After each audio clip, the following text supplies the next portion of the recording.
Hey guys, welcome back to my Unranked to Challenger series. It's now day 3652. I crave the smell of grass and the thought of having meaningful connections with other human beings, but that's just the price to pay to finishing this series.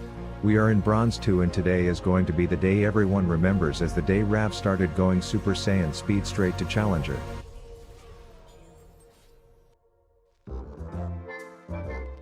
Game 1 I was doing all the things I normally do. Playing other games in the background with my screen clogged up full of apps and widgets that I've gaslit myself into thinking were necessary while full-blown ignoring them when I received this message. Hey! Listen! A wild Yumi appears, one securely strapped into the backseat demanding I change my pick to adhere to her AFK Zumi queefing strategy. I offer up options as my biggest flaw is to win the acceptance of random strangers around me, which results in me picking a champ I haven't played in months.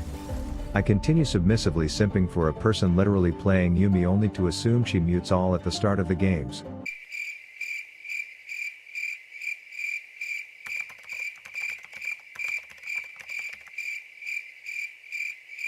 Psych, we get ganked early. I won't show the footage to protect my own ego, and it's revealed that she indeed does use chat. Bro! You didn't play that well at all! That's embarrassing kinda shit! Fast forward through 30 minutes of where my embarrassing gameplay was the most productive on the team, and today's warm-up game was in the books.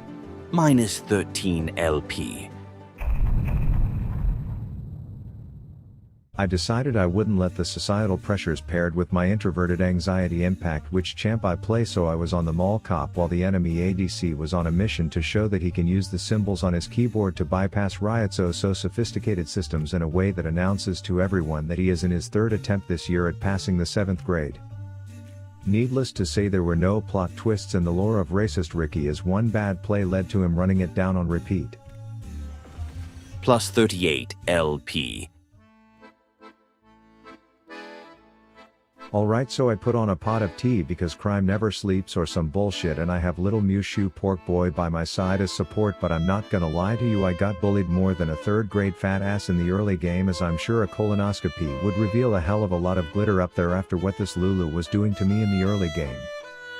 They said a true man admits when he's at fault, and with that in mind I like to say this was looking like the support gap of the century, as few people with functioning eyeballs could find fault with my own gameplay. You see, I always lock in Caitlyn because she has the longest range, but this bronze elo Jinx was exemplifying the age-old adage that size doesn't matter, as I was basically cowering behind my tower with the biggest of BBCs just flaccid, unable to put it to use, which is a dick analogy. But speaking of useless dicks, I'd like to introduce you to my jungler. He chose the Jarvan skin with the dunce cap because he felt it was the best fit considering his IQ and how he felt this was a good decision. As you can see, my support is rather perplexed at the absolute abyss of any thought that must have been going through his head at the time. But you know what the famous Proverbs once said? You really about to do it. You really about to do it. Then get on it like that.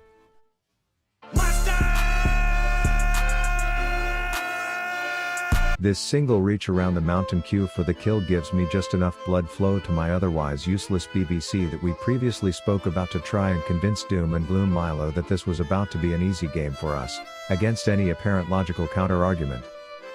Side note, we all know that Dr. Mundo goes where he pleases, and in this game it was to the funeral of Zeus's pet polar bear, on repeat, who was not exactly in the mood to accept feedback regarding his record-breaking number of fatalities this early into a game. But back to business, I continued sucking off my statue to avoid the red team call me Bonnie Blue while just waiting for Jarvan III to allow his son to hang out with us. I promised we wouldn't get into any trouble, as I know job opportunities are hard enough to come by for this apparent degenerate middle school dropout, so the fact that we murdered a midget probably should be left out of the story. But then again, I'm a cop, and while not all of them are corrupt, the Piltover ones always are. Anyways, the plan was to just push in and base, but their Jinx was like, hey, guess who has 2 braids, hasn't eaten a carb in years, and is an absolute dipshit dumbass. So I was like, I guess with context clues that would be you, as I kneeled down to provide the alley to Milo, pitching a pube particle of an oop for the kill. Turns out the anorexic gun slut just has a fetish for walking up to wave with no support, no health, and no idea what the fuck she's doing, as I ask my support to give me the fabled range enhancing bouncing bonbon so that I can continue right clicking on her character model. And then Kane, who had the shop open looking for the popcorn, I'll realize that he would be next as long as I don't absolutely choke on my own ineptitude while trying to line it up. That said, I was more fed than a fruit fly scuba diving in a pile of honey, so even though one of the auto attacks in my next combo called in sick to work today, I was still able to lay down the law against the chick with the emoting rocket launcher. And while that should have been a one-way ticket back to base, I'm not one to cry over spilt milk. One, because I'm lactose intolerant and I've bled out of my anus enough in enough Chipotle bathrooms, but two, the next time she stepped on a trap I knew she would be a tad surprised by the amount of damage a one-item Caitlyn can deliver. And I may have been 5-1, but after 3,000 days in this climb I know damn well that I should not even look at their top laner if I want to live. Plus, based off of his outfit, I'm not one to bother people when they are on vacation, so instead I did my best paranoid surfer impersonation and just patiently waited for a safe wave to catch.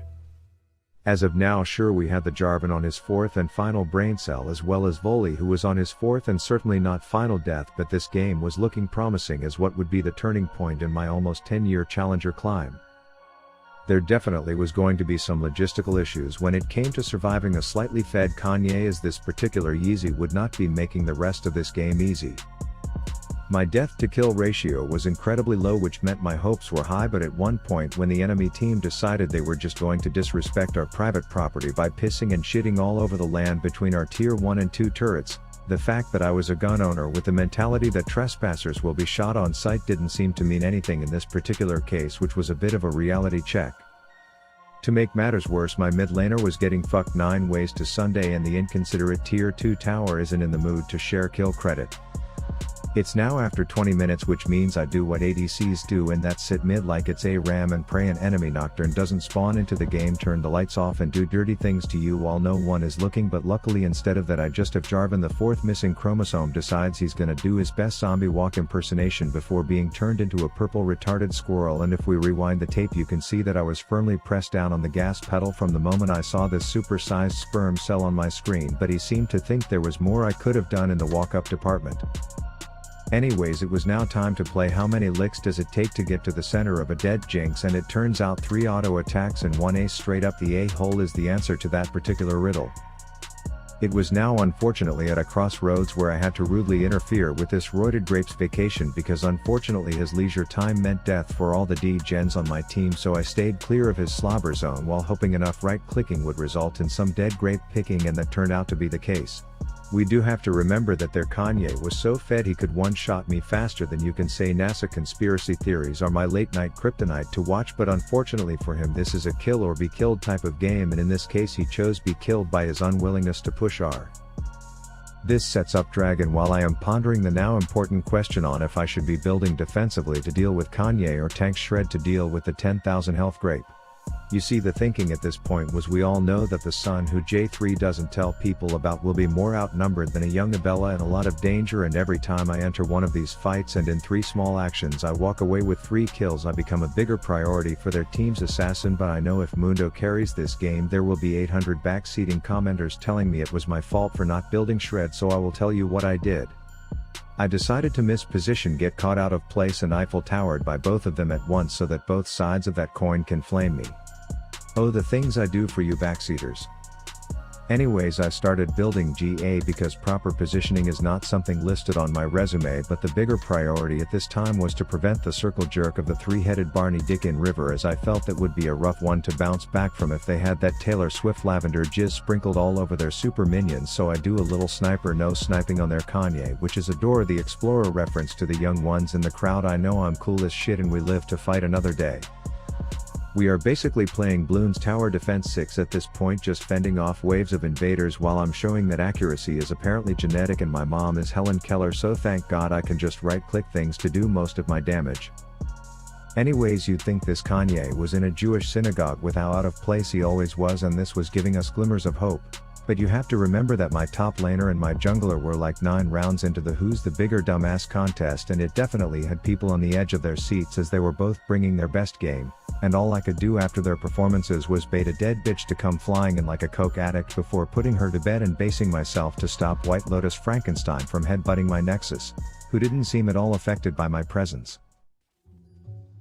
That said, Day 3652 of this series unfortunately had a sad ending, as despite my best efforts, I once made a deal with the devil who, in exchange for an endless amount of lucrative Raid Shadow Legends deals, He said he would bind me with all his might to this piss pity low, and I would have to operate at almost Smurf-like levels if I ever dared break free from these chains. Will tomorrow be a better day?